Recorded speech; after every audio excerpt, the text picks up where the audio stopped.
बयजोंबो मिथिजानाय मोनसे समायना एप्स WhatsApp एप्स आरो गासैबो सुबुङानो बे WhatsApp एप्सखौ सानफ्रोमबो मोजाङैनो इउज खालामो एब्ला भिडिअ दैथायनाय मेसेज लिरनाय बयफ्रेन्ड गार्लफ्रेन्ड गासैनिबो गेजेराव समायना जानानै एबा बयनिबो गेजेराव एंगारथावै एबा गारथावै जानानै फैदों। नाथाय WhatsAppआ गावनि अफिसियेल टुइटार पेजआव मोनसे क्लिक होदों बिथांमोननि जा WhatsAppनि डाटा सिखाव खालामनो थाखाय इजराइलनि कम्पानिया MP4 मोनसे हेकिं MP4 मोनसे दैथायगोन नोंथांनि WhatsAppआव आरो बे MP4 खौ नोंथाङा भिडिअखौ जेब्ला क्लिक खालामगोन अब्ला नोंथांखौ गुबुन मोनसे पेजआव दैथायलांगोन एबा नोंथांनि डकुमेन्ट्सखौ गासैखौबो लागोन।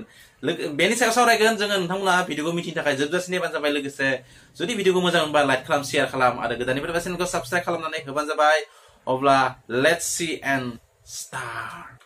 WhatsAppनि अफिसियेल पेजआव बुंनाय बायदिब्ला WhatsAppआ मोनसे गोदान नाम्बारजों मोनसे MP4 एबा भिडिअ नोंथांनि मबाइलाव दैथायगोन इजराइलनि हेकिं सुबुंफोरा एबा हेकिं कम्पानिया। आरो नोंथांनि बे भिडिअखौ नोंथाङा जेब्ला क्लिक खालामगोन बेनि उनाव नोंथांखौ मोनसे गोदान वेबसाइटआव नोंथांखौ लाना थांगोन। लाना थांनायनि उनाव नोंथांनि WhatsAppखौ हेक बानायगोन आरो नोंथांनि गासैबो हेक जालांगोन। WhatsAppनि डाटा गासैबो नोंथांनि हेक जागोन आरो हेक जानायनि उनाव नोंथांनि पार्सनेलानो जा नोंथांनि बायदिसिना भिडिअ एबा नोंथांनि बायदिसिना मेसेज बायदिसिना डकुमेन्टानो जा गासैखौबो बिथांमोना हेक खालामनो हागौ 1 मिनिटनि गेजेरावनो। बेनिखायनो WhatsAppआ गावनि टुइटार पेजआव मोनसे आपडेट खालामदों। मानोना दानिया WhatsAppआ मोनसे आपडेट होदों गावनि WhatsAppखौनो। बेनिखायनो नोंथांमोनाबो जुदि WhatsAppखौ आपडेट खालामनानै लायाखैबा नोंथांमोना प्ले स्ट'राव थांनानै नोंथाङा गावनि WhatsAppखौ आपडेट खालामनानै ला, अब्लासो नोंथांमोना बेनिफ्राय मोजाङै बारग'नो हागोन। बेनिखायनो टुइटाराव फोरमायदि नोंथांनि आगोलनि जि WhatsApp नोंथाङा जुदि लानो गोसो गैयाबा आनइनस्टल बानाय आरो जुदि नोंथाङा लानो गोसो दङबा बेयाव थाथो।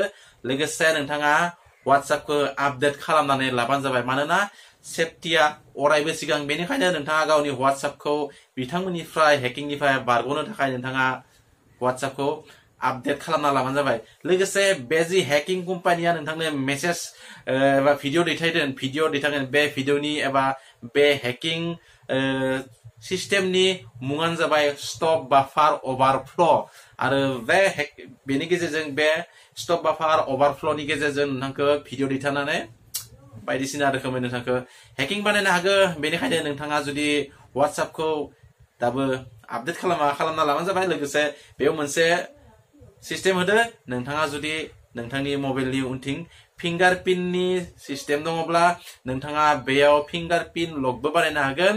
अब्ला नोंथाङा दानो तारातारि थांनानै नोंथाङा WhatsAppखौ आपडेट खालामनानै लाबानो जाबाय। लोगोसे नोंथांमोना फिंगारप्रिन्टखौ जुदि रोङाबा खालामनो माबायदि खालामनांगौ WhatsAppनि सायाव आंनि गोबां भिडिअ होनाय दङ।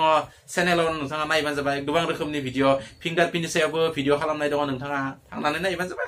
लोगोसे खालामना लाबानो जाबाय। दिनैनि भिडिअआ बेखिनियानोमोन। जुदि भिडिअखौ मोजां मोनोबा खेबसे लाइक खालामना हो आरो शेयार खालामना हो जेसेबां हायो एसेबां। स' नेक्स्ट भिडिअजों मोनसे गोदान टपिक लानानै नोंथांमोननि गेजेरजों